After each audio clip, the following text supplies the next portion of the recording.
It was just past midnight when Dr. Malcolm Bryant's phone lit up beside his bed, the harsh glow slicing through the darkness. He groggily reached for it, but the number made him sit up instantly. Monroe County General Hospital. His heart sank. Nothing good ever came from late-night calls, especially from the ER. Dr. Bryant, a rushed voice crackled through the line. It's Amy. We have a critical trauma, teenage girl, car crash on Highway 74. Internal bleeding. We need you. Now. Malcolm was already on his feet. One of the only vascular trauma surgeons in the county, he knew what a call like this meant, life or death. I'm on my way, he said, grabbing his keys and sprinting for the door. He lived just 20 minutes from the hospital, but tonight, every second felt like a mile. As he raced through the silent streets in his black Tesla, Malcolm's mind reeled. Highway 74. Again. He'd warned the town council about it for years, narrow lanes, no lights, sharp curves. It was a death trap, especially for young drivers. Then came the twist that twisted his gut. The girl. Police Chief Richard Hulk's daughter. They weren't friends, but they'd crossed paths. Hulk was professional, polite, even decent in public, but Malcolm had noticed the way the chief's eyes always dropped when conversations turned to race. Like he couldn't quite meet Malcolm's gaze when things got uncomfortable. But none of that mattered now. Malcolm floored it through Main Street, heart pounding, not just from urgency, but from something deeper. Something he didn't yet know was coming. Just as he neared a four-way stop, red and blue lights exploded in his rearview mirror. A siren followed. His stomach dropped. No. Not now. He eased off the gas and pulled over, muttering, "You've got to be kidding me." This wasn't about the speeding ticket. Not really. The officer approached, flashlight blinding. Malcolm rolled down the window, hands gripping the steering wheel tight. "Do you know how fast you were going?" the officer asked, flat and cold. "I'm a surgeon," Malcolm said quickly.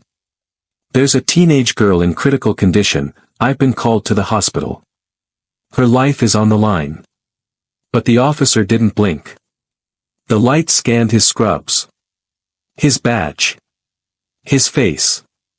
"License and registration," the officer barked. Another cruiser rolled up. A second officer stepped out, hand already resting near his holster. Malcolm's throat tightened.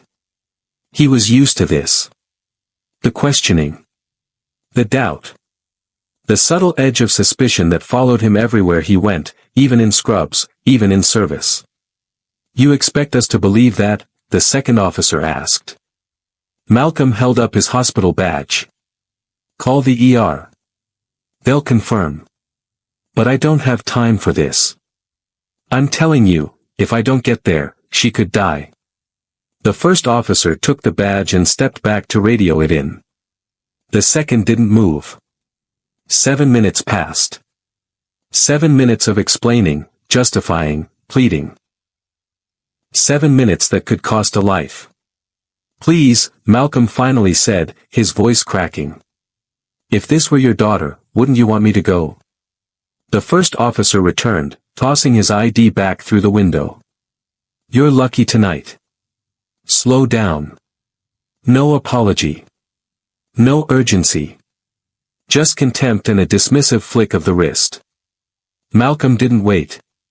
He hit the gas and didn't look back. The hospital was just 10 minutes away, but it felt like 1,000. He burst through the ER doors and spotted Amy. "She's in bad shape," she said, leading him toward the OR. "Vascular rupture. We're losing her." "What's her BP?" 60/40. He didn't respond. He didn't have time. He was already scrubbing in. On the table lay a pale, unconscious teenage girl, hooked to machines and fighting for her life. Through the window above the OR, Malcolm saw Chief Hulk. Hands pressed to the glass. Face pale. Powerless. And Malcolm? He went to work. Guiding the team. Clamping bleeding vessels. Repairing ruptures. Fighting death with every motion. But he couldn't shake what had just happened. What if those minutes cost her everything? He pushed the thought aside. Focus. Save her. 2 hours later, it was done. She was stable. Outside the oar, Chief Hulk stood waiting. Pacing. Pale.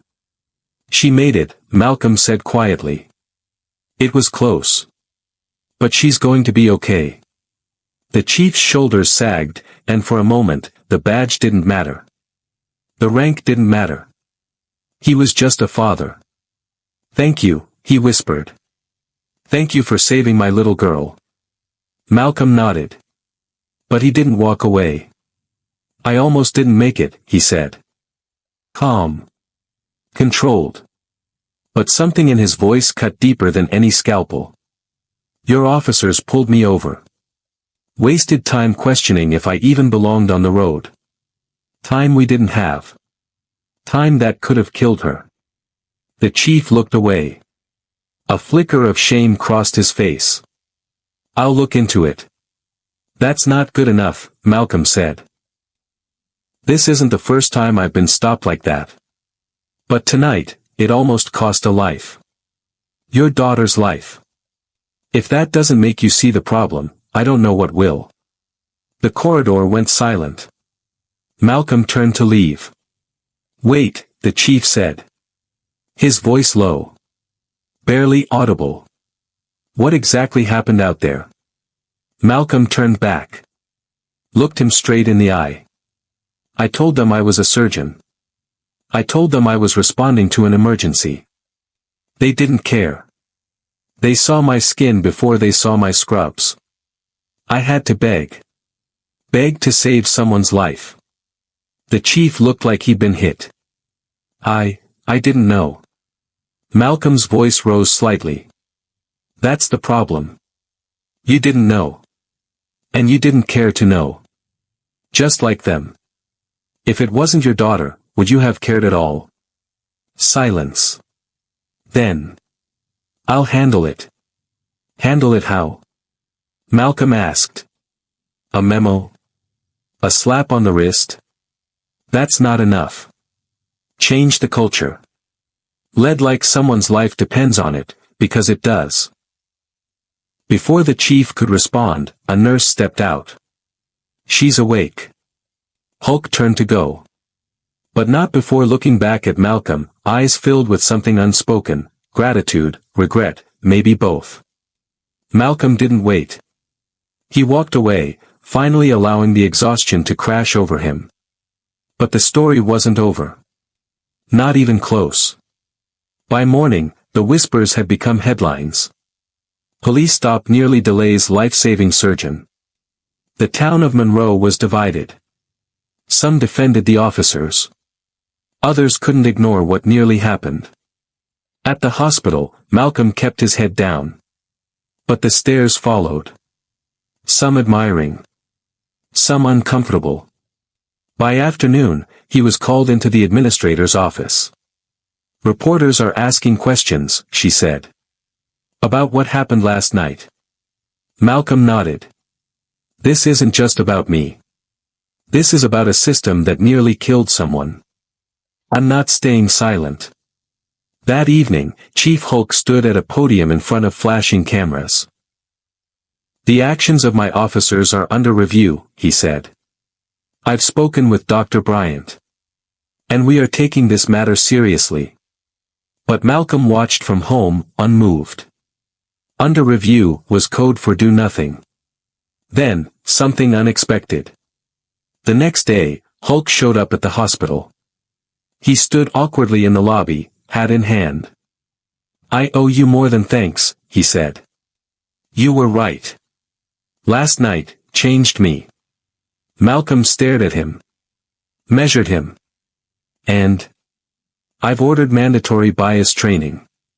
For every officer on the force. Including myself.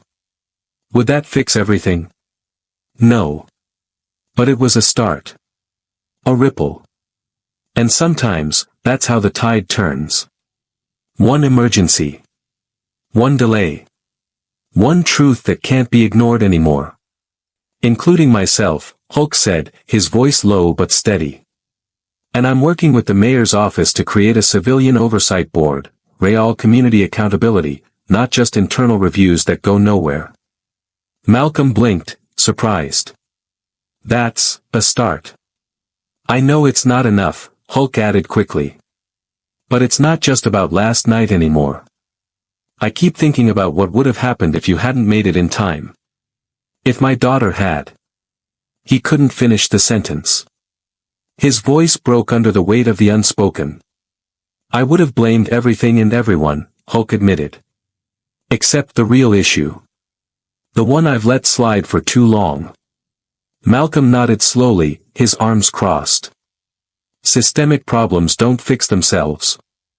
They need people willing to lose comfort for change. Hulk gave a small, bitter smile. Well, I'm plenty uncomfortable now. There was a long pause between them. The noise of the hospital moved in the background, monitors beeping, intercoms clicking on and off. But between these two men, there was only a fragile, tense stillness. Finally, Malcolm broke it. If you're serious about changing things, you'll need help. Real help. From people who've lived it. Not just people in uniform. I know, Hulk said. That's why I want to start with a public forum, open to everyone. And I'd like you to speak at it. Malcolm raised an eyebrow. You want me to talk to a room full of angry citizens about what almost happened to your daughter? About what keeps happening in this town? I want you to tell the truth, Hulk said simply. Because I think you might be the only one they'll listen to. Malcolm let the request hang in the air. It was heavy. It wasn't just about speaking, it was about shouldering a burden that wasn't his to begin with. Again. But then he thought of that girl, barely clinging to life when he entered the operating room. He thought of the minutes that had nearly cost her everything. And he thought of all the people who wouldn't have had someone like him to fight for them. All right, he said. I'll do it. The town hall took place 3 days later. The auditorium was packed, every seat filled, people lining the walls, cameras from local news stations in the back. It wasn't just a town meeting anymore, it was a reckoning. Hulk opened the night, stepping up to the podium in full uniform, but his voice was uncharacteristically humble. I'm not here to defend what happened, he said. I'm here to confront it. He laid out what had happened that night, how a surgeon racing to save a life had been treated as a threat because of the color of his skin. How precious minutes were lost. How close his own family came to tragedy not because of a crash, but because of bias. Then he stepped aside, and Malcolm walked to the front. He didn't use notes. He didn't need them. My name is Dr. Malcolm Bryant, he began. I'm a vascular trauma surgeon. I've saved more lives than I can count. And last week, I was nearly stopped from doing my job because 2 officers couldn't see past their own fear. He told them everything. The flashing lights. The disbelief in the officer's eyes. The refusal to believe his badge. The weight of years spent proving he belonged in every room he entered. But this isn't just my story, Malcolm continued. This is the story of every black man and woman who's been questioned, doubted, and delayed when seconds matter. Who's been seen as a threat instead of an answer. The room was silent. Not hostile. Not skeptical. Just, listening. He glanced toward the back, where Hulk stood with his arms crossed, his expression unreadable. I didn't come here for applause, Malcolm said. I came here because your police force almost let a teenage girl die. And I won't let that happen again, not to anyone. There was a long pause. Then, slowly, someone clapped. Then another. Then the whole room. In the weeks that followed, change began, real change. Bias training led by outside experts. Anonymous complaint systems overseen by civilians. Ride-alongs with community leaders. And perhaps most importantly, a shift in culture, not from press releases or policies, but from honest, hard conversations, led by people like Malcolm who had nothing to gain by staying silent. As for Malcolm, he went back to his work at the hospital. The surgeries, the late-night calls, the lives held in his hands. But something had changed. Not just in the town. In him. He wasn't just a surgeon anymore. He was a voice. A witness. Catalyst. And maybe, just maybe, a spark that lit a fire no one could ignore.